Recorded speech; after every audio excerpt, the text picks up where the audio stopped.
વડોદરામાં GSFC campus ખાતે vibrant Gujarat સમિટનું ભવ્ય આયોજન કરવામાં આવ્યું છે। આ સમિટ અંતર્ગત 150થી વધુ સ્ટોલ લગાવવામાં આવ્યા છે, જેમાં મધ્ય ગુજરાતની ઔદ્યોગિક અને ઇનોવેશન ક્ષમતાનું શક્તિ પ્રદર્શન જોવા મળી રહ્યું છે।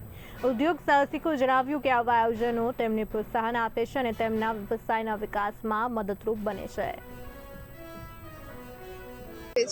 અહીંયા વડોદરામાં GSFC યુનિવર્સિટી છે, ત્યાં વાઇબ્રન્ટ ગુજરાતની અંદર મારો સ્ટોલ લાગેલો છે। અહીંયા ગવર્મેન્ટનો સ્ટોલ છે મારો, મહિલા બાળ વિકાસની અંદર મારો સ્ટોલ લાગેલો છે, મહિલા આર્થિક વિકાસ નિગમની અંદર।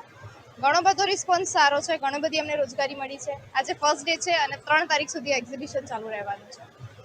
માનો છો કે અહીંયા આ પ્રકારના જે અલગ અલગ એક્ઝિબિશન હોય એમાં તમે સહભાગી થાવ, સ્ટોલ લગાવો, તો આજે તો સોશિયલ મીડિયાનો જમાનો છે, તો આર્થિક રીતે તો ફાયદો થવાનો છે, સાથે સાથે સોશિયલ મીડિયા પર પણ તમને મોટો માઇલેજ મળશે। 100% આની અંદર મને કસ્ટમર બેઝ મળે છે। અહીંયા વિઝિટરો જેટલા ઘણા બધા આવે છે, એમાંથી મારા સોશિયલ મીડિયાના જે મારા પેજ છે, ધ કોટન આર્ટ જેવું મારું પેજ છે, એમાં મને ફોલોઅર્સમાં બી વધારો થાય છે, મારા બિઝનેસના બી માર્કેટિંગ સારું થાય છે, મારી બિઝનેસ સાથે મારા કસ્ટમર બેઝ બી વધે છે એની જોડે જોડે।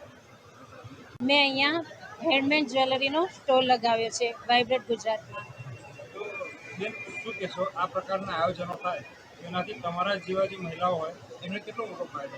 એને ઘણો બધો ફાયદો થાય છે। જે પગ પર ના રહી શકતું હોય એ પોતાના પગ પર ઊભું રહી શકે છે।